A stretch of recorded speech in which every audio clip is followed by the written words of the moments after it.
So people have definitely been hyping this series up for quite a while. I remember back when the film came out, everybody was like, wow, this film sucks, but hey, that book series is actually really good. It's actually better than Harry Potter. And so, I decided to give this series like a chance now that there's a new show. There's a hope that maybe this is actually going to be good.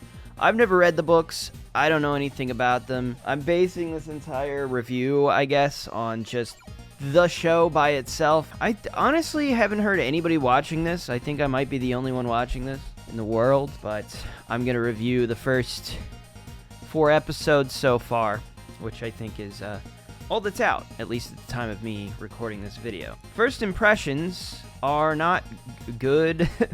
I think this series, to me, it's hard to follow because it's very nonsensical. And I don't mean hard to follow as in I can't, follow the storyline. It's that I don't get the world. The world makes no sense to me because they don't really explain anything super well, and everything, it just seems, really dumb. So, I get the feeling that there's a lot of things that feel like they're copied from Harry Potter without, but they're slightly changed. The big thing is obviously this camp. So instead of going to, a school or just some other world with, towns, Percy Jackson ends up at, a camp, a summer camp, which is, okay, it's not a school, so it's different. But it's that's stupid. Just a camp is a place kids go for a month in the summertime. The logistics of the camp, how long are these kids at the camp? Why is it only kids at the camp? Why would it only be kids? Do they have to hit a certain age? Where do the rest of these demigods, where do they live when they're not do they just live in the real world? I'm just confused. I don't know. Where's all the adults? What are they doing? How do you become an instructor? Some of these instructors are the first one they introduce is Dionysus, who is a Greek mythological god or hero. So it's okay, well, do you have to be a hero to be an instructor? You have to be an ancient hero. And why is this guy still alive? Are you immortal if you're a demigod? All demigods are immortal. What do they age? Why would they age then? Do these kids are clearly aging. They are all demigods. They're aging. I don't know. I don't understand the world is sort of it. And I feel like that's sort of the central thing for this is in order for me to get pulled into this, I need to understand what's going on. Honestly, it feels like they just expect me to know what's going on, or just it doesn't matter. And that's anyways, I'll get to explaining exactly what I'm talking about bit by bit because I took notes here. In the beginning, we learn that Percy, he's named after this hero Perseus. We established that the mom tells him a lot about Greek mythology, I suppose, is stories he hears a lot. So that's kind of a running theme, is a lot of these kids get told mythological stories from a young age, so that they can grow up, when knowing that, they're going to become these demigods. I guess all the parents prepare them for that by telling them stories of the Greek mythologies, I suppose. So this kind of accounts for a lot of, taking away a lot of exposition. There's an episode where they deal with with Medusa, and it's they don't have to explain who Medusa is, or pull some information I read about this in my history class. They don't really need to do that because it's assumed that they would know what Medusa is. All of this stuff they just they know about it already because all of their parents taught them this stuff growing up, which is fine on one hand, but on the other hand, I don't know, there's some stuff that I feel like it would be better to have them not know, so we can, learn information as he learns it. And, on one hand, that would be annoying if they were explaining to me who Medusa is. I know who Medusa is. I do know a lot of Greek mythology, but I'm sure there's a lot of people that aren't that intensely familiar. So, when we have Dionysus, they don't explain who Dionysus is. And I don't expect an average person to know who Dionysus is just offhand. I'm sorry, I don't think a lot of people would understand. Would be like, oh, it's him. They wouldn't know. It doesn't mean anything to just say that offhand, Anyways, we just have that, so we don't get too dragged through the weeds by just like having to explain everything to them. They do have a basis of knowledge in Greek mythology, so that's important. The first thing that happens is he gets kicked out of school for basically like accidentally using his magical power that I guess he has to push somebody. He goes to like push her, and then he like doesn't actually touch her, but he uses magic and it like pushes her. So here's one thing. Percy's powers and abilities are not very well established throughout this. One thing that seems to be obvious to me is that he's just naturally really impressive fighter for some reason. He doesn't need to be taught how to fight. In episode 1, at the end of episode 1, he fights the Minotaur and he defeats the Minotaur just single-handedly. And it's kind of weird. I was kind of confused. I'm like, oh, is that just like he got like really lucky but he actually doesn't know how to fight, but like, oh, he just like kind of, pulled this off just a crazy feat, but no, it's just like some sort of magical gift that he has within him to just know how to fight. And then his pushing thing, I don't know what that is. He just has other magical abilities that have yet to manifest, I guess. And I mean, that's a pretty big one, just the ability to like force push things. That's pretty good. A whole person, that's like your body weight, that's impressive, man. I don't know, that's an impressive ability. She should use that more often. He gets kicked out of school for this, and I feel like it's kind of like they're trying to convince us that he was unfairly punished for this. Like they try to frame it like, oh, he didn't actually push her, so it's unfair of them to like punish him, but it's not. He clearly like went up to and meant to push her, but he just like what else would he be doing? He's just going up and he's just gonna like pretend to push her like a few feet away. Like that's what he was gonna do. Like, man, why would somebody do that? I don't know. I feel like I'm looking at this. I'm like, his intent was to push her, and he did push her with magic. It seems like that wouldn't have happened if he didn't mean to push her. So I feel like he did do something wrong. I feel like he does deserve to be punished.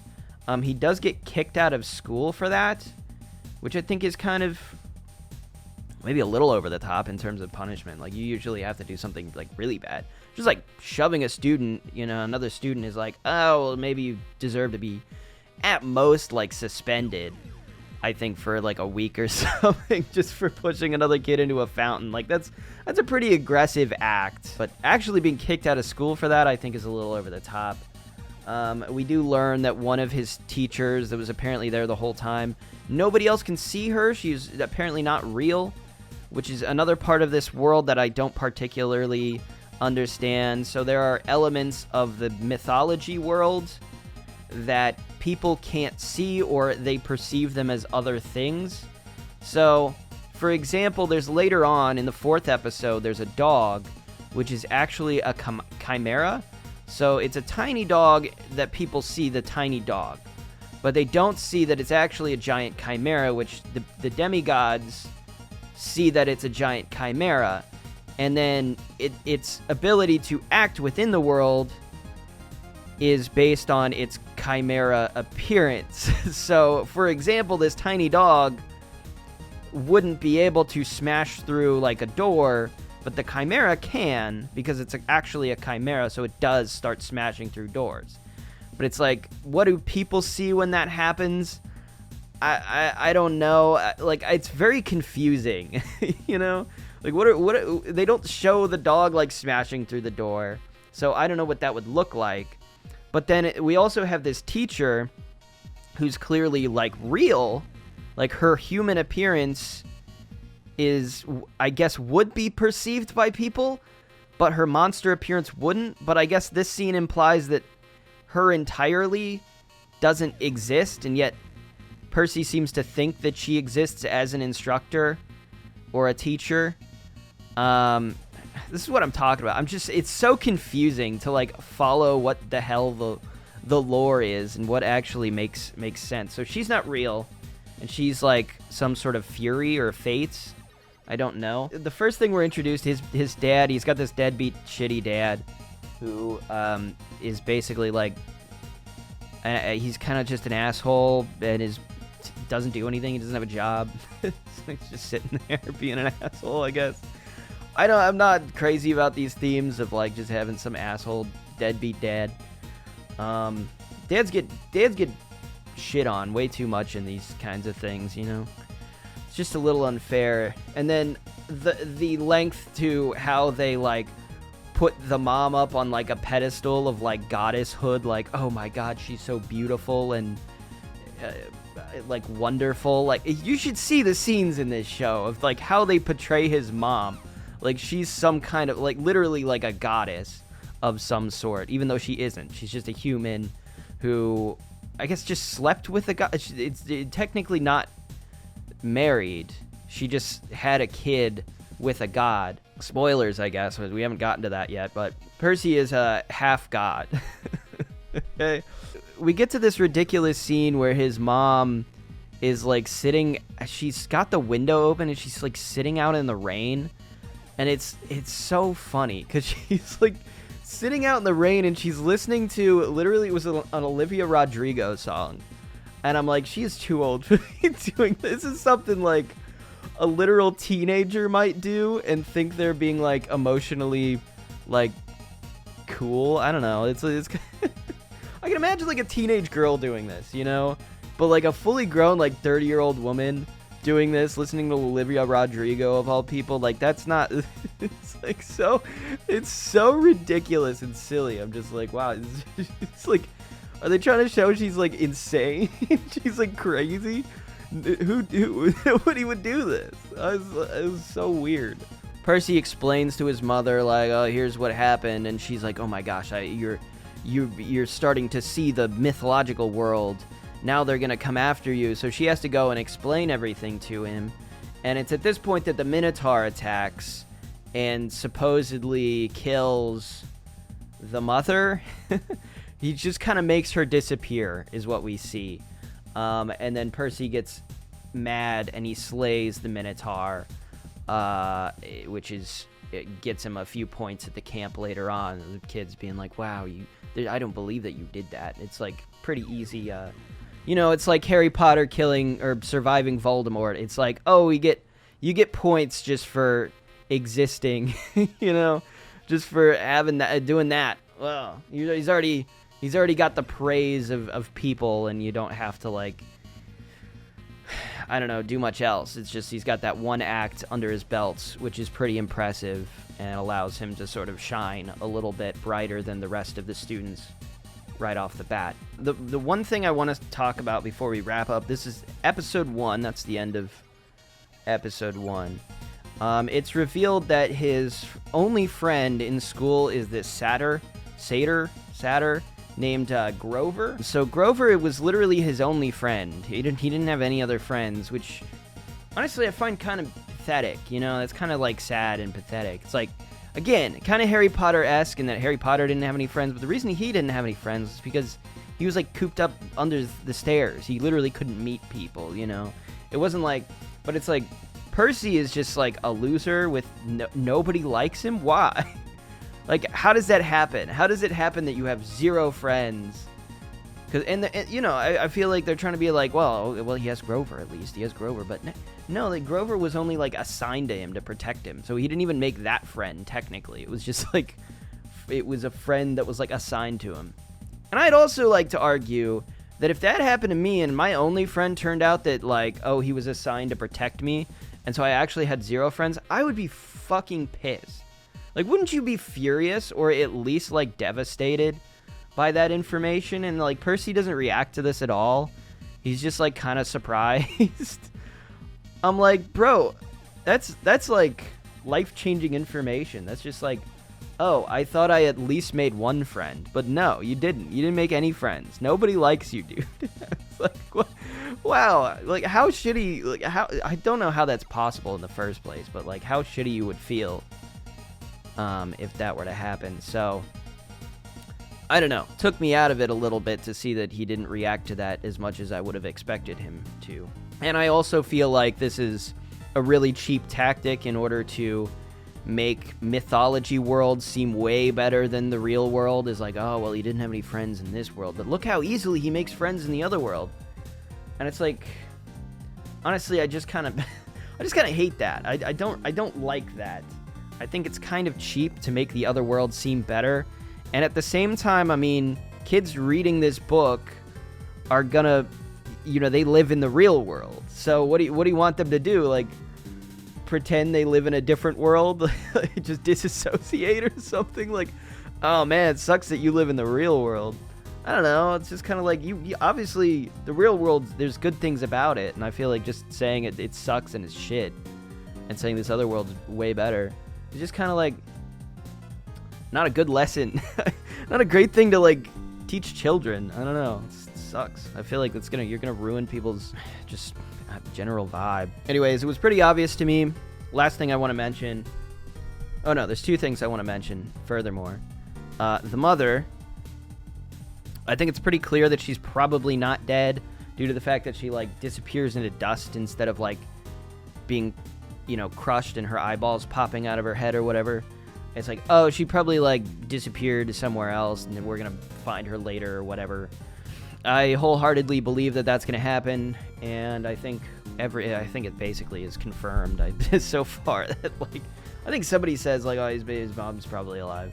The other thing I wondered about this, and I didn't quite understand, was why she seems to hide this information from him until the exact moment that he turns a certain age. Until he, like, starts seeing the monsters. And I'm just wondering to myself why that would be the case. Like, why does she need to hide this information from him for so long? Like, I feel like if she had told him all of this and he had been, like, prepared for this situation, would he not be better off? Like, why?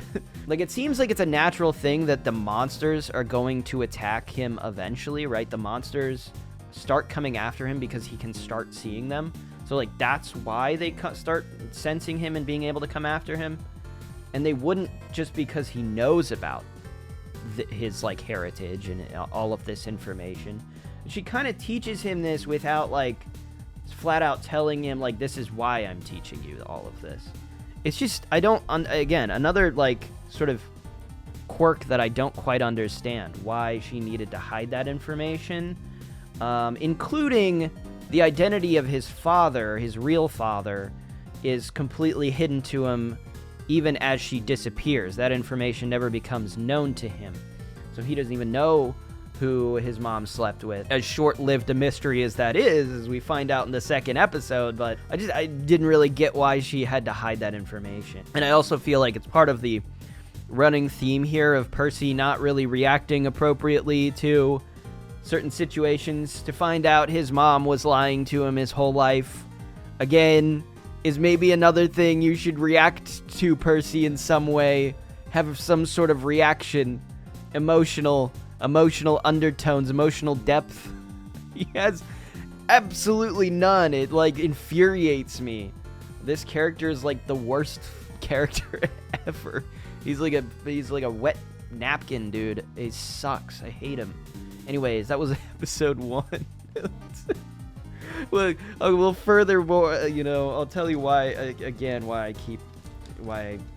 just don't like him over the course of this whole thing. We'll explain. We'll get to the bottom of it. Okay, so episode 2, we're transported to this camp.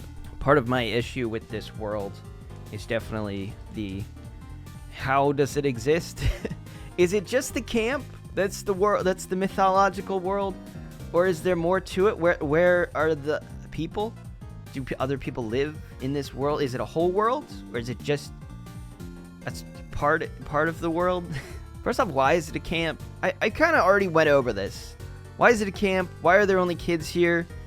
Are people immortal? Like, why is there a hero from ancient Greek times that's like an instructor here? What is the point of the camp? Like, I get that there's, like, the different houses And, like, a part of it is just, like, the gods claiming them. And I do believe claiming them just means, oh, I'm your parent. I'm pretty sure that's all that means. This god was their parent. Which is a very awkward setup, I will say, for this. Because it does, you know, man, are there a lot of people, I guess it would all have to be their mothers, right? Because none of the gods are, like, giving birth to them, right? It's all human women. So they say that the point of the camp is basically it's this demigod camp, and they're supposed to, like, do trials for glory, I suppose is what they're doing. So they're trying to, like, I mean, for one, while Percy's there, he's trying to, like, impress his father so that his father will claim him. But then once you're claimed, what's the point at staying at the camp? You know, like, then you've proved yourself worthy, and then, like, okay.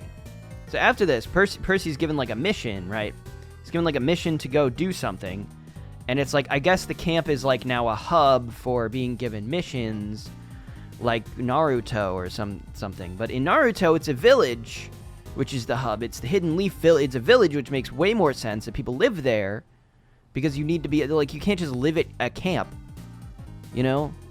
So if you're, like, if the point is to be a hub for, like, being given missions, then I think it would make more sense for it to be, like, a village and not a camp. I don't know why it's a camp. I don't know what the point of, like, doing these little training exercise. What's the point of playing capture the flag with a bunch of kids? Like, what's the point of it? Like, what do you get out of that? You're not learning anything, really. It's literally a game, okay? It's like oh, here's our trial, here's our training trial. We're gonna play Battleship. Okay, you're not learning. You could argue that you're learning strategy from it, but, like, you're not. I mean, you kind of are, but you're not, right? It's just a game. I don't get it. I don't understand. I'm very lost watching this. Is it clear? I don't understand this at all. So it becomes like a hub at that point. Anyways, what's the deal with the satyr? What's the deal with Grover? He's got, like, some sort of relationship with the instructors. Like, he has this like, meeting with them, and then he tries to, like, explain to them that, oh, actually, his mother was probably captured by Hades. And it's like, what is his deal? What's he doing? Why is he, like, investigating, and, like, why has he got this secret parlay with the instructors? Like, what's his role in this? He's the only satyr we see. And it's like, apparently every one of these kids got a satyr, but why would Percy stick around? Why wouldn't he just be, like, assigned to somebody else? I don't understand that. Like, why wouldn't... And, well, we do learn a little bit later on about his backstory. He's apparently assigned to the girl, I have to look up her name, Annabeth, right? Who's apparently, like, her protector at some point as well. So he would be just assigned to somebody else, but for some reason he sticks around in the camp, to the point where Percy can, like, choose to bring him along on his first mission, apparently. And they just, like, accept that as, like, a thing he can do, I guess. Which we'll get to. I'll talk more about that later. But I already mentioned, like, the people in camp are, like, immediately nicer, just as, like, oh, they like come up to him. They're like, it's pretty impressive you killed the Minotaur, man. And now here, just everybody loves him. Except, like, one bully girl, I guess, who, like, doesn't like him for some just generic, bland reason. Like, she's just an antagonist, I guess. We don't have to have a reason that she doesn't like him. She's just, like, bitter and jealous or something. They do establish there's, like, these people out in the woods, that's what he does. The satyr, Grover, goes and he talks to these woods people. And that's how he finds out, like, oh, well, his mom's probably in the underworld. It's like, why? Okay, why does he care? Why is he trying to tell them as if they would care? Like, what is he doing? What's the deal with his tree people, too? I don't get it. I don't understand that whole thing. But we're going to move right past it, because it's not that big a thing. And actually, to further that point, no, I did write something down that I do need to say. Is they say, don't tell Percy about this. Which, why? Why not tell Percy about this? They're like, no, we have to hide this from him. And they don't say why. They don't explain it. There's, like, no reason to hide something like this from him. Like, It's just the show kind of annoys me. It's like there's no explanation, there's no point, there's no reason just to be deliberately like obtuse about it. It's unnecessary. You don't have, it's like, I guess it's in service of the plot to be like, oh well, we'll reveal that later down the line, and hopefully by then you forget about the fact that they hid that from him, even though they knew it in the first place. Maybe in the future we'll find out why they hid that information. And then there's Annabeth, which introduced in episode 2. I don't need to talk about her brother. Her brother's also introduced, but he's just a nice guy, I guess. But she's kind of weird in that she kind of acts like she knows something about Percy, that he's like special. When Percy's like being bullied and during Capture the Flag, she like at the end of it pushes him in the lake, and then it's revealed that, oh, he's Poseidon's kid. Which, why did she push him in the lake? Why did she do that? Did she need to push him in the lake for Poseidon to like claim him? Like, what was, again, another thing that just didn't make any sense, wasn't explained. She knew he was like a forbidden child, apparently. This was a loose bit of lore that was kind of, I picked up on, but it was initially confused about, is that he doesn't have like a particular house because Poseidon apparently is not actually allowed to have children for some dumb reason. So like there's a loose basis on Greek mythology. So there's 3 brothers at the top of Greek mythology. You have Zeus, you have his 2 brothers, Poseidon and Hades. And apparently both Hades and Poseidon, being the brothers of Zeus, are not allowed to have kids, but Zeus is allowed to have kids. I don't know why Zeus gets to like tell them that. I don't know. I don't really. The gods are not characters yet in this, so we don't really know much about their thinking or their reasoning or what's going on there. But he's apparently not allowed to exist, but he is allowed to exist. The gods don't care that he exists now that he does exist, I guess. And Poseidon claims him knowing he's not supposed to exist. So hopefully all of that will be explained in the future. But this Annabeth character, I don't really get her. She seems kind of intransigent just for the purpose of it. She's just kind of, I don't know, aggressive, but it's as if she like knows something and she's pushing him in a certain way, but why she would know something, I don't understand. She does seem to like guess at the fact that he might be Poseidon's son. She sees him. Oh, it's because she like his head gets shoved in a toilet, right? It's something like that, and he just like is able to use the water to like push them back. I guess I forgot about that. But yeah, so that implies that he has water power, so he must be the son of Poseidon. Never mind. There is a reason she does know that. Okay, I do understand now. But she does seem to expect something from him, that he can help her in some way. Doesn't really explain what she needs help with. And then at the end of this episode, this is the second episode, by the way, he's given a quest by Poseidon. My first thought was like, why does he have to do it? And I guess the answer is that he's the only Poseidon son, I guess, right now. Why is Poseidon allowed to give out quests but not allowed to have kids? And also, it turns out that this quest is to go, like, confront Hades. Like, Hades has stolen something and they need to go get it. And I'm like, man, that's a pretty big quest to, like, your first quest starting out is, like, that's the quest you get, huh? Like, that's crazy. Do all the other kids get quests regularly, and are they all on the same tier of, like... I feel like that's a really high tier of quest.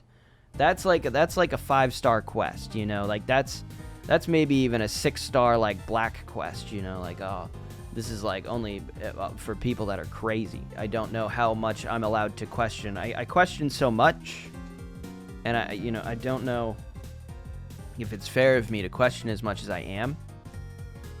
But that's it. So into the third episode. So he gets like a prophecy, and the prophecy basically says like he'll be betrayed by a friend. Also that he won't get what he wants. which I assume to mean like if he's going to Hades, which we assume Hades stole his mother, I'm gonna assume he's not gonna get his mother back at the end of this. Pretty easy to like read, right? I don't think it's about the quest itself. He's like, oh, he's not gonna get the thing he needs for the quest. I assume he's gonna get that, but he's not gonna get his mother back, and that's gonna be like a running thread throughout the the whole thing, because this is only gonna be the first book, I assume, this first season. He's not gonna get his mother back, and then he's gonna have to wait until the very end of the series, or maybe somewhere halfway when they realize that you know, as a basis for the whole plot is not as interesting, and you can go somewhere further. Maybe when he's more comfortable with his writing style, you know, he's like, oh, well, I don't have to have that dragging plot line. We can push further with new plot lines, you know. Just a guess, just an assumption. And a betrayal by a friend. So he brings along two friends, two people he knows. Which at first I was like, what are you doing here? You know you're going to be betrayed by a friend. Why not bring two random strangers? And instead he brings two friends along.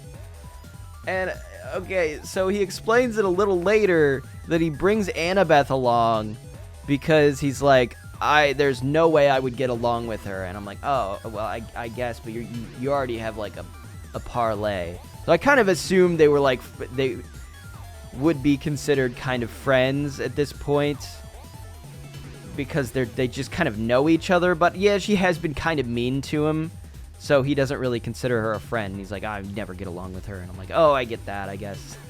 But I kind of thought of her as just a friend, just kind of like a mean one that kind of bullies you, but you kind of like it, you know? You like bully each other a little bit. And then he brings freaking Grover back. And it's another thing, is I feel like he doesn't really question whether Grover might be the one that betrays him. It, like, makes sense, right? This is his friend. That's a friend that you did bring along. So it doesn't even make sense that he says, well, I brought Annabeth because I knew we would never be friends, so you can't betray me. But then it means, like, but you brought Grover along, who is your friend, and could betray you, when you could have brought anybody else that maybe wouldn't betray you. But I guess he brings Grover along for some other reason. I don't know. I forget. There maybe was a reason. I don't know. It's the only other guy he knows, I guess, other than her Annabeth's brother. What's his face? One of the things I wrote about this episode that I started to realize was that I don't like the dialogue at all. I don't like the way these kids talk. I don't feel like they talk like children. Children don't talk like this. I think for like a good example of like how children behave, how children react, like Lord of the Flies is pretty good. Like, children are like crazy. If you give them, like, allow them to, you know, act on their own without like parental or, you know, supervision from like adults, they're not logical. Like, a lot of the time they're way too emotional in their response. You know, they are like, whereas in this it feels like they're so logical in their dialogue, and everything they say is so like dramatic and like, well, this is why I didn't do this, because I knew you would think I was gonna betray you, you know, or whatever.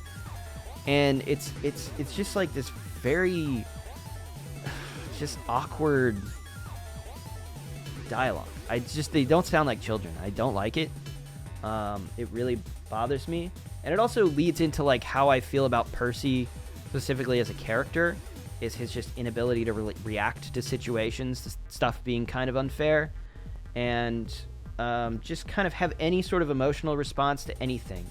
He never really questions, like, a hell of a lot, you know? He doesn't really, like, bring up, like, oh, this is, like, a weird thing that suddenly started existing in my life.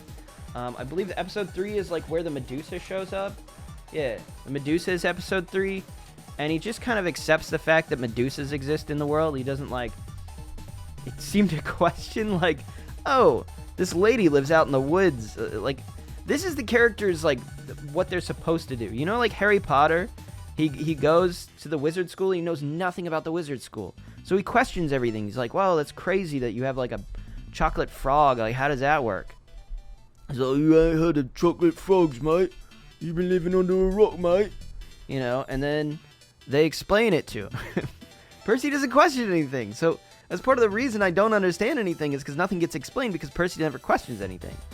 It's just like we're just supposed to accept everything that's going on. Like, who's this lady that's chasing after me? Whoa, that's crazy. What am I supposed to do? Oh my god, I discovered I'm able to fight stuff. Like, that's weird. Why am I able to fight things?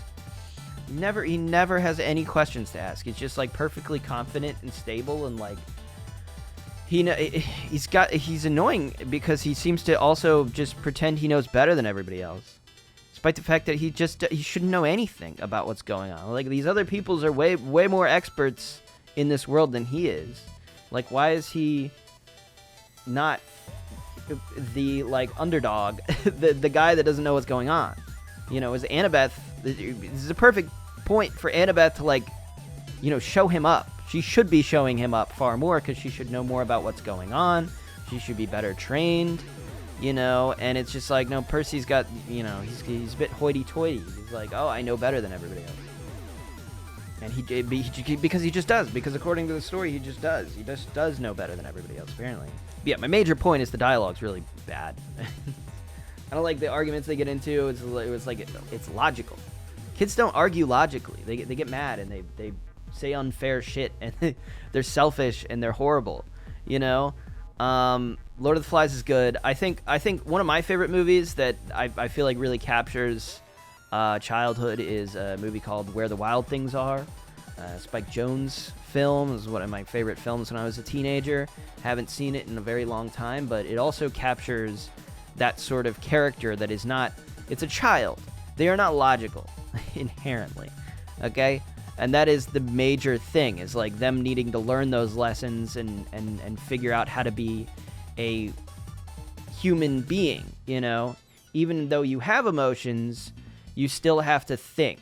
You have to use your brain first and foremost before you use your heart, you know? And that's a thing that children have to learn. So I don't really like the way children are written in this. I feel like it would play better on the screen if just they were played by older actors, you know, like they normally do for this sort of thing. Like, oh, they're like 25, but they're playing like teenagers. It's like, then I would be like, oh, okay, sure. Like, I wouldn't question it as much. But because they're actually being played by kids, the awkwardness of how bad the writing and the dialogue is, like, really comes across. I did want to mention, how do they know where they're going?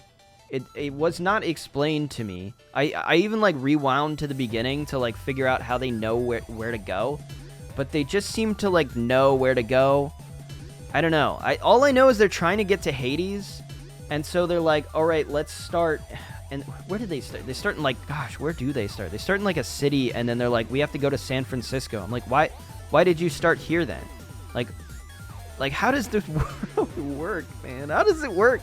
Is there not, like, in the mythological world, there's, like, a portal somewhere else that can take you closer to where you're going? Or is there just the one portal in, like, one city that you have to use this portal, and it takes you specifically here to this point, and then you have to take a bus to get where you're going? And then how did they know where they're going? Did the gods tell them where to go exactly? They're supposed to go to... It ends up being that they have to get to, like, San Francisco. And they end up, like, taking buses to San Francisco. But it's, like, not explained how they would know where to go. And there is an explanation that, like, at one point, Grover starts leading them on, like, a satyr path. He's like, oh, we're on a satyr path. This will take us where we need to go. And... like, you could argue that, like, he knows where they're going. He could just lead them, but they weren't going to put him on the quest. He wasn't one of the people that was in the lineup that's like, oh, here's the people that, like, you can choose to go on the quest. Percy went out of his way to put Grover in this quest. He wouldn't have been there otherwise. So it can't be that they needed him to lead them. So they have to know where they're going. But I did also want to, you know, mention there's a throwaway line that they say they can't take a plane. They have to specifically take a bus. But they say they can't take a plane because Zeus will destroy the plane. And we're getting to the point in this where it's just like, that's stupid. It's just dumb. They say that and then they take a bus. I'm like, why can't Zeus destroy the bus? If Zeus wanted to kill you, like, he could. They're like, we specifically can't take a plane because Zeus would shoot it down with a lightning bolt. He could shoot a lightning bolt at anything. You think of lightning where you can't shoot a lightning bolt at a bus? I don't I don't understand. I don't get it, man. So the gods are trying to kill them as well because they're not, like, I guess because he's a forbidden child, but also they gave him the quest in the first place. So, like, I'm so lost, man. I try to sit here and I try to, like, explain, but I'm just bringing up all of the questions that I have, and I have a million questions because I don't get this at all. Maybe it's just Poseidon that gave him that quest, but, like, all the gods know about this quest.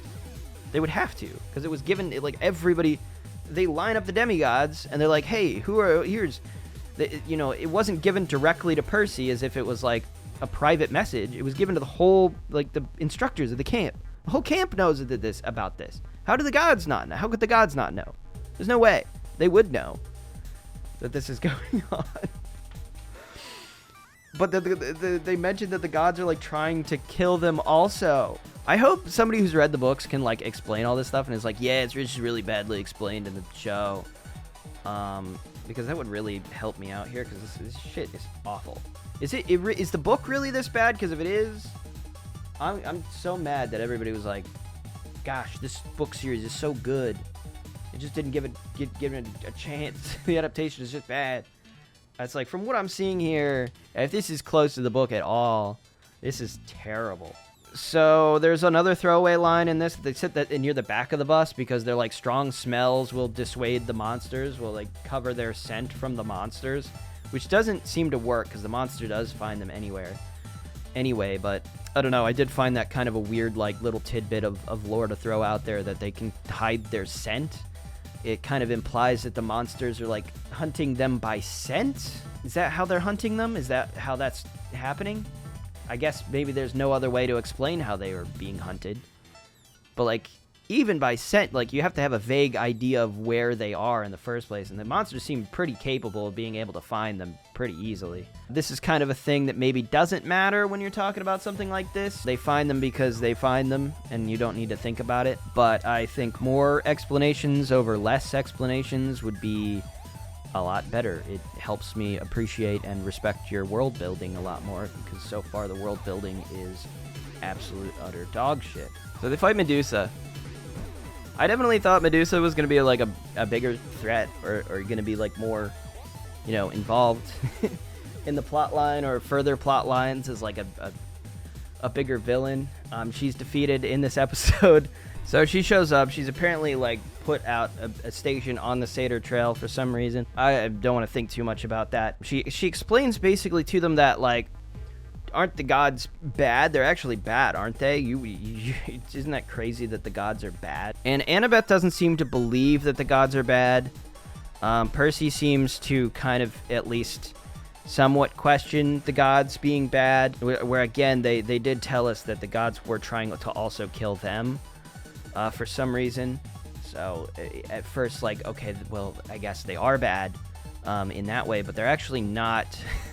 But beyond all that, I did want to touch on the fact that, like, I do think with these kids and their understanding of Greek mythology, I feel like even in Greek mythology, the gods are considered to be kind of selfish, arrogant, and self-absorbed, almost like they're playing this, like, cosmic game, and taking bets and, like, getting involved. But it's like, reality and people are not, like, their precious little, like, things, like they're this ultimate good. I feel like in Greek mythology, they are kind of just the elements of the world. Like, they have control over these certain things, and they can just kind of intervene just to kind of play around, just as a funny joke. They can just be like, hey, you're my champion now, and I'm gonna give you special powers, and you're going to be able to do cool things. But they're not doing it because, I don't know, like, there's this ultimate battle of good versus evil. They just do it for fun, for a lark, in Greek mythology. So I feel like if these kids are, like, learning the same Greek mythology that, like, I am familiar with, I don't see how they could perceive the gods as, like, good. It's just like they're good. Like, you would kind of get the impression, right, that, like, what she's saying is generally not, like, unrealistic. Like, she's like, they're not who you think they are. They actually kind of evil and bad, and they suck, and they do selfish, shitty things sometimes. It's like, yeah, yep, that's an apt description of the Greek gods. But Annabeth at least is like, no, you're wrong. They're not like that. I'm like, why would she think that? Why would she think that they're not like that? They are like that. I think there is a little bit of an explanation later that she's kind of got, I guess, a father complex that she just doesn't want to believe. Basically, she's a daughter of Athena. Actually, now that I think about it, she's a daughter of Athena. How does Athena would have had to have given birth to her? Okay. This is important. Can somebody explain how she can be a daughter of a goddess? The goddess the female gives birth. Did Athena give birth to her? How does this, what's the logistics? Somebody explain this. How did that happen? How does this happen? I just realized that. I didn't even think about it before, but now I'm realizing that. She's a goddess, she's a daughter of Athena. But it turns out, like, her dad was apparently, like, a piece of shit or something. And so she has, like, this blind faith in Athena being like a better parent than the only parent that actually stuck by her. Which honestly is it's the case for all of these kids, is like that one godparent did not stick around and raise them. They just like showed up, did a little flirting. Like, that's already like an obviously bad action, isn't it? To like sire a child and then not raise it. Like, it's already just like unobjectively like terrible action, or at least selfish. I don't know. So it's like I don't see how the gods in this world can be perceived as anything other than just kind of selfish assholes. Like, that's what they are. Even in Greek mythology, the reason you would give offerings is because, like, oh well, I want to give you an offering because then maybe you'll like pity us and like make our harvest, and we'll be able to survive the winter or whatever. Or maybe if I give an offering to this god, I can win this battle and we can win this war, and all our people won't be killed, and our city won't be razed. It's like there's reasons to appeal to the gods for stuff like that. So it's not like, oh, in that society there'd be no reason to worship the gods if the gods weren't like good. But like there is a reason, because they do have the ability to like take pity on you and like do something for you because you're like requesting them. Also, the stupid way he actually kills the Medusa at the end is that he closes his eyes so he can't like see her, and he can't like look at her face, right? But then she has like an invisibility thing that she puts on her so that she disappears, so that he can now look at her. But I just thought it was kind of dumb, because it's like, oh, the problem is I can't open my eyes to see you, but if we make you invisible, I can open my eyes, and that way I can kill you. It's like, you can't see her either way. Like, how does that improve your situation by turning her invisible? It just means you can open your eyes. It doesn't make you more aware. It doesn't like, the levels of like being able to see her are exactly the same. It's just, it makes no sense. I don't know. What the hell is going on there?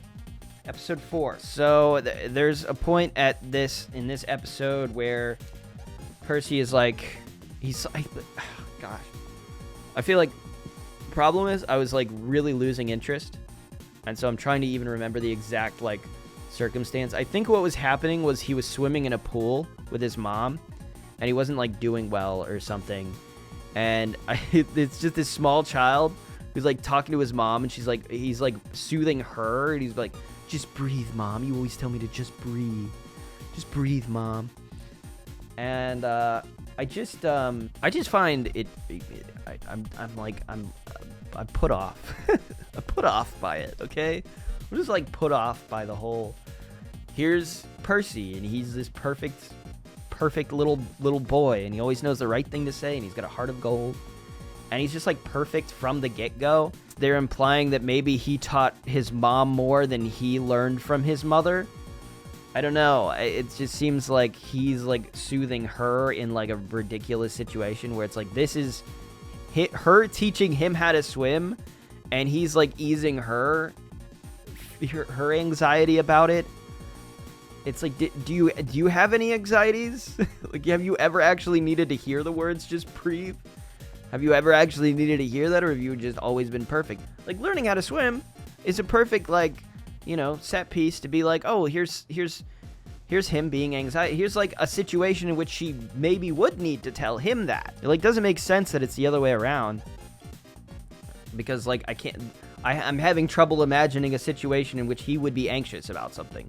Because it's so far never been shown to us. I've seen some disinterest in him, that he like doesn't care a whole heck of a lot about anything in particular. I've seen a lot of that, which I think is some sort of character trait, but I can't tell if it's just bad writing or like that's maybe more his character, I guess. Percy and Annabeth basically get into like an argument, and Percy makes a pretty apt argument that he says you shouldn't have to impress or make offerings to your parents, which I think is he's really like attacking their whole worldview and like what their whole deal is, why they exist. Like why do you guys do this? This world is stupid and terrible. Like that you guys, your whole existence centers around like living at this camp and making offerings just to be noticed by your parents, just to impress them. It's like that. You shouldn't have to do that. My mom, she was perfect. She was a perfect parent. She was always there. And I like this. I like this part of it because I feel like we're getting to the like meat and potatoes of it. Like we're starting to be like, oh yeah, actually this world sucks. And this is all really bad and the gods suck. And I'm like, oh, Percy is the one like acknowledging this right from the get-go. And like it's not necessarily something he has to learn, it's something that's obvious to him. And I'm like, that makes sense. It's obvious to me as well. Like, I agree wholeheartedly. I'm like, okay, we're getting somewhere. But still, it doesn't really make sense that his whole camp, like the rest of the people, he's the only one that sees the light there, you know? Her response is kind of stupid. So she makes a response. This is where she basically says like, oh, my I think her dad or her stepmom, I can't remember which she was referring to, but she was like, he was like abusive and he sucked and he didn't care about me either. He was either abusive or he just like she was just like an orphan and he like left her on like a bench or something. I don't remember. Her whole argument comes down to like humans are like that, not gods. That's what she says. Humans are like that, not gods. Humans are the bad ones. And I'm like, but your argument was literally that the gods did the same thing that your parent did. Your human parent did. That was your argument. You can't then say humans are like that but not gods. Like you literally just made the argument that they're both equally bad. Like what are you talking about? It makes no sense. Her argument was stupid. I don't understand her character so far. Again, it's really hard to understand a character when their identity is built off of a nonsensical, argument. You should hate both of them.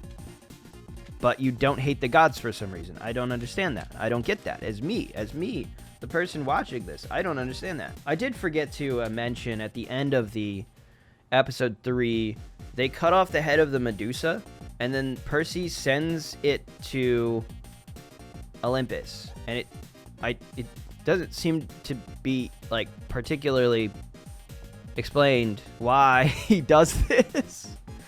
It's just like he just does it, and I guess it's kind of like implied later on. She explains to him that that's going to be seen as like a insult to them. Was that what he meant? Did he mean to insult them?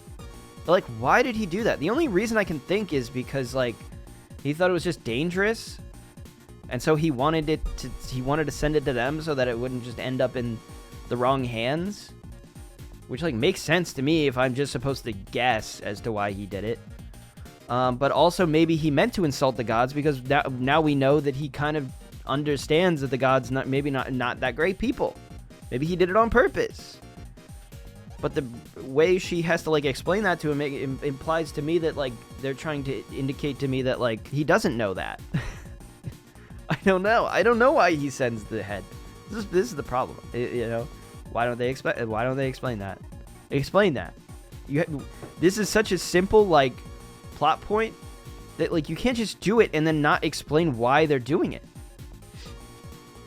It's like I should understand this and I don't. That makes me mad. So this is the episode basically where they're on like a train and they're being chased down by this lady, and then the cops so one of the monsters like flies in through the window and breaks their stuff, and then she turns into a human and then explains to the cops that like these little kids must have been the ones that did it, so that they get arrested on the train.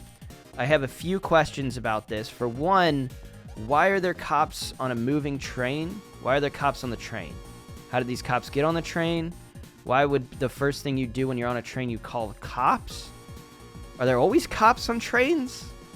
I would think you'd call like the train staff, and then the train staff would call the cops. But the train staff, I assume, would have some sort of security detail to like catch whoever did it. But like, would they like arrest those people? Or would they like, I assume like the most they would try to do is like confront those people and like be like, hey, we're going to call the police. Please stay here until the police arrive. And then if those people are like, no, fuck you, we're getting off the train. Obviously, if it's a moving train, they can't really get off the train. But you call the police at the next station when the bus stopped. Did they do that? I don't know. I can't recall if the train was stopped. It seemed like if the train was stopped, the monster would have flown, wouldn't have needed to fly in through the window unless they literally wanted them to get arrested, and so they had to fly in through the window to break a bunch of stuff. But no, it's implied that she flies through the window because he said it was broken from the outside. Grover says that. He says the window was broken from the outside, so we couldn't have done it. I mean, he's explaining that to her for some reason. Like, he has to explain that he obviously didn't do it. I don't know. The whole scenario was just, I was like lost. I'm like, how does this happen? Why are there cops on the train? Why are they arresting these kids? And if they're arresting them and they're stopped again, if they were arresting them and they were stopped at the station because they called the cops in advance and they were like, hey, can you come on the train at the next station? They wouldn't need to hold them on the train. They wouldn't have needed to do that. They would have just taken them immediately off the train, taken them to the station. The scenario makes no sense. It makes no sense. Please, somebody explain this shit series to me. I'm like, this series makes me mad. I've never watched something that is just so deliberately like obtuse and nonsensical. Like, this is so confusing. None of that scenario makes any sense. I could question it further, but I feel like I've explained it enough. And there's a weird scenario where, like, as she's standing outside, she's kind of stands up to the cop, and the cop's like, you can't leave. And she's like, am I under arrest? Am I under arrest? And apparently, yes, she was under arrest. But the way it was cut was like, was it supposed to be comedic? Because it didn't like come off that way. It's like she's standing up to the cop to like, if it was like it's supposed to be a brave scene, you would think it would cut to a scene of them just walking away. But instead, it cuts to them like sitting at a table, like just like like the if it was supposed to be a comedic scene, it makes no sense. You know, because the like comedy is just like it's not played comedically. It's just played as this stark cut to like another scene. So I don't even know what they were going with on that. That doesn't make any sense to me. Was it a joke? Because they were under arrest, I guess, or at least they were held. Which, by the way, I don't know. I'm not gonna even get into the like questioning the legality of being held. Were the cops justified? And would they arrest somebody over that? Or would you just like, like you'd have all their details, you could fine them for like the damage, because that's really all you would really need to do.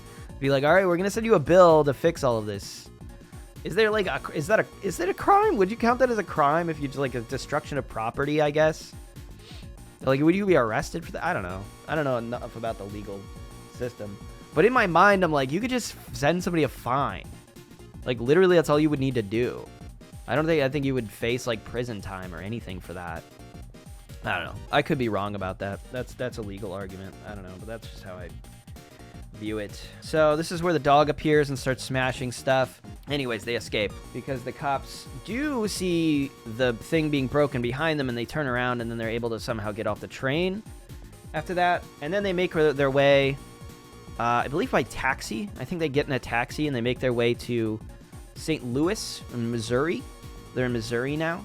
So they obviously know where they're going. There's a direction they are going. So because they're in St. Louis, Annabeth mentions that the St. Louis, like, there's monuments to the gods. We have to go to a monument. There's monuments all over the place. And it turns out that the St. Louis Arch is apparently a monument to Athena. And I have a lot of questions about this. For one, why is it a monument to Athena? Obviously, that was not the purpose in which it was built. That would imply that people throughout time are, like, still worshiping the Greek gods, when obviously that's not true. I mean, I guess in this world, there are, like, demigods. The Greek gods really exist. And they're demigods. So I guess that could be true. But, like, you think a lot of them are, like, architects or whatever? Like, they built that purposefully to be a monument of Athena? Or is it, like, Pokemon Go, where it just kind of, like, people are like, oh, that's, like, a place of import. And so it's like a Pokestop now. So you just, like, assign random places to just be monuments. That's, like, kind of how I'm imagining it in my head. It's just kind of like a Pokemon Go type thing, where it's just like, oh yeah, that's like that's an Athena monument. Let's go to the St. Louis Arch. It's a monument to Athena, guys. So that's my first question, is like, why is it? How is it? What does that have to do with Athena at all? My second question is, how does she know that? How would she even know that?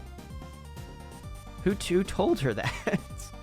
I'm like, my only perspective here is seeing Percy and, like, how what his mom told him growing up. And as far as I know, she didn't send him a list of monuments to Poseidon. He didn't even know that he was a son of Poseidon. So, like, would she go through the same circumstance where she didn't know who her mother was, and she had to determine that it was Athena by going to camp? She wouldn't have known that until she went to camp. So then how would she know of where all of the monuments are? I guess there's, like, oh, she could have read, like, a book. Maybe there's some library at camp. How can there be a library at the camp? I put that forward, and that doesn't even make sense, does it? It's a camp. It should be a school. Then it would make sense. Then I wouldn't even question it. That information would be there. There would be a library at a school. So they go to the top of the St. Louis Arch, and they don't, like, I don't even know what their purpose was in order to, like, go up there. They were looking for advice or seek help. I guess they were looking for help. And what exactly that means, I don't know. They were just going there, and they were going to go to the top of St. Louis Monument. Instead, Athena's, like, pissed off because Percy sent them the head of Medusa in a previous episode. She tells Echidna, this new character, Echidna, Queen of the Monsters, God of the Monsters, or whatever. They tell Echidna where they are, and they send her with, like, a big monster, a big chimera. And I'm just like, I'm at the end of my, I don't know how to make sense of that. Do the gods want them to do this quest? Do the gods not want them to do this quest? Like, are the monsters in league with the gods? Like, they can just send a monster? Why would they send the monster if they want them to do the quest? And I'll also say, because even though it hasn't told us what they're looking for, they just know Hades has something that the gods want back. In the synopsis for Netflix, in Disney Plus, in the synopsis, it literally says they're looking for Zeus's bolt. It literally says in the synopsis, even though they haven't revealed that in the plot, and it's supposed to be this mystery, it says it in the freaking, like, the little thing. So I know what they're looking for. So I know that they're looking for Zeus's bolt, I guess. And why would they prevent them from, like, getting it? You're gonna fail the quest if you just send shit to stop them. Why send them on a quest if you're gonna try to stop them from completing the quest? What's the purpose of doing that? Is it to test them? Are you trying to test them? Makes no sense. And then they insulted they insulted the gods, I guess, and they're like, all right, we're gonna punish you for doing that. So he didn't know. I don't know what's going on, man. I'm like, what is happening? Oh, and then the final question I have is, okay, so he originally, like, Annabeth is gonna fight Echidna, and so she, like, pushes them into the thing, and then he's, like, gonna give her his sword, and then when she goes to grab it, he, like, pulls her and switches places with her, so instead he can fight the Echidna. And he's like, go on without me, guys. You guys need to finish this quest. It's important. You guys will finish this quest without me. And I'm like, would they? Like, does this even make sense? Like, this is an important quest. Why does he think this is an important quest? Why would he think that they would finish it? Isn't this his quest? Are they supposed to finish it without him? Like, he chose them to go on the quest. Like, the gods chose Percy to do this quest. The gods didn't choose them. They're just, like, along for the ride. He chose them to help him on this quest. What's the purpose of the quest? Is it to test him? Or is it, like, actually something they want him to do? And if it's something they actually want him to do, maybe they should have sent somebody else that's, like, more experienced and better. If it was, like, really necessary that the quest be completed. And then if it's necessary that the quest be completed, then why would they send a fucking Chimera to kill them? I don't get it. I don't understand it, man. So, yeah, I don't know. That's my final question is, like, why would they complete the quest? Why would they do that? Why would he think that they would do that? I don't know. Without him? But he doesn't die, obviously. He gets flung out of the thing. So this is why the title of this is actually apt, is I plunge to my death, is because the Chimera, like, creates this hole, and then he falls through the hole in the arch, and he's gonna fall and die, but, oh, Poseidon saves him at the last second. Poseidon seems to have some weird goals. He's going against the gods for some reason. We can at least establish that much. I don't know, maybe that's gonna go some way to, like, explaining all of this, is that it's not that the gods want this quest completed, it's that Poseidon does. But if that's the case, again, I feel like the gods know that Poseidon is trying to, like, do this, sending them on this quest, and they could easily stop them. They're not making that. They could be making more of an effort to stop them if that's the case. And, like, at that point, why would the camp be on board? The camp is the one that communicates it. Camp is the one that's like, hey, the gods want you to go on this quest. But if that one went against what the gods wanted, wouldn't they be like, oh, maybe we don't tell him to go on this quest. Maybe we, like, kick him out of the camp because, like, I don't know. This is gonna be a problem if, like, Poseidon's, like, trying to use this kid to do stuff that's not wanted by the god. Anyways, it turns out Percy can, like, breathe underwater. Oh, I forgot to mention, he did get, like, shoes, flying shoes, like Hermes shoes from, I gotta look up that kid's name. Annabeth's brother. Luke? I believe his name is Luke. Okay, Luke. Luke gives him, like, Hermes flying shoes. And I don't necessarily want to declare this as, like, some sort of plot hole that, like, he could have put on the Hermes flying shoes at this point and, like, flown away. Because obviously there's not, like, a lot of time for him to think that through. And, like, I don't know, were they in his backpack? Did he even have them on him? I don't know. I'm not going to question that. But I do want to just bring up the fact that did happen. That he did give him flying shoes, which are definitely going to come into. They're going to be important at some point. He could have just been wearing them, honestly, just because I feel like they established that he can turn that functionality off and on again. It's like, why wouldn't you just have them on all the time? That would have saved him in that situation. But instead, Poseidon saved him. But he could have died there. I wasn't thinking thinking ahead very well. I just want to say that. Okay. Anyways. That brings us to the end of episode 4. So I'm, like, just really frustrated by this show. I find it to be, like, really hard to follow just because I don't feel like it makes a lot of sense. Just reiterating what I've already said. I don't really like the characters all that much. I don't like the way they're written. The dialogue is really stilted, I guess. It's really awkward. It just sounds like they're reciting lines, you know, in like a play or something, rather than it being written as actual people talking, and especially, like, children. They don't talk like children. Not at all. Everybody is sort of monologuing as if they're some character in a play. And, like, that's really bad. I don't understand. I can't follow like I don't know why they know where to go. I don't really understand the world building. It's just not been good. It doesn't make much sense to me. Why are there no more? Why is there the only one satyr that we see? Are there more satyrs? Everybody has a satyr. but they like stop being assigned to the kids once they go to camp. What happens after camp? What's the society of the satyrs like? Like, where do they live? They just like, they're like fairy godparents. They just get assigned to a new child every time their one child grows up enough. It's not enough explanation, and I need more of that. Like, this should be much better by just having like Greek mythology is really cool. I actually like Greek mythology quite a lot. So the world building should be front and center here. But instead, it's just this jilted storytelling that just going from point to point with like boring dialogue, boring characters, no explanation as to what's going on. Surely the book must be much better than this, but the thing that confuses me the most is just how, as a series, I've never seen a series that, like, I don't know if that's true. I was going to say, I've never seen a series that, like, strays super far. Like, I see movies stray super far a lot of the time because, like, you know, obviously a movie has to be kind of condensed to a certain amount of time. But, like, when you get to, you know, a series, usually they take the time to basically follow the overall structure. So I'm kind of confused as to how this could stray so far from the book, or why it would need to if it's a series and like the book is a young adult novel.